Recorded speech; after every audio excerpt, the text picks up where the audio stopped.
One cold winter evening, Spider-Man swung across the snowy rooftops of New York City. He loved the serenity the snow brought, muffling the usual hustle and bustle of the city. But tonight something felt off. Suddenly, he heard a scream from Central Park. Instinctively, he changed direction and headed there. Upon arrival, he saw a giant snow figure terrorizing the citizens. As he got closer, he recognized the figure. It was Frosty, the notorious sorcerer who could control ice and snow. Frosty was formidable, with ice-blue eyes and a body made entirely of snow, crackling with dark energy. The sorcerer had cast a spell over Central Park, turning it into a winter wasteland and trapping people in icy cages. Spider-Man quickly realized he had to act fast. Using his webbing, he swung onto a nearby lamppost and began taunting Frosty, trying to divert his attention from the frightened civilians.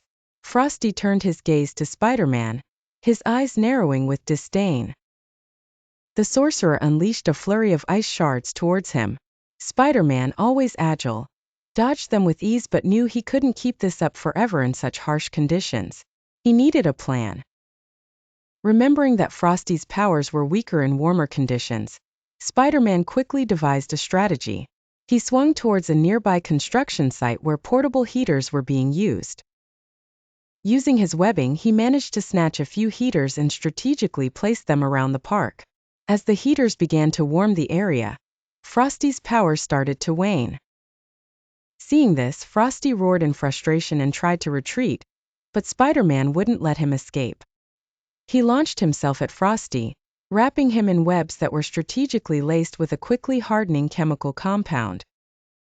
Despite Frosty's attempts to break free, the webs held tight, and the chemical began to neutralize Frosty's spells. With his power diminishing, the icy cages around the civilians started to melt. The people of Central Park were free, and Spider-Man ensured Frosty was securely webbed until the authorities arrived. The sorcerer would be dealt with, and the park restored to its original serene state. As Spider-Man swung away into the night, he couldn't help but feel a sense of accomplishment. Once more, he had ensured the safety of his beloved city.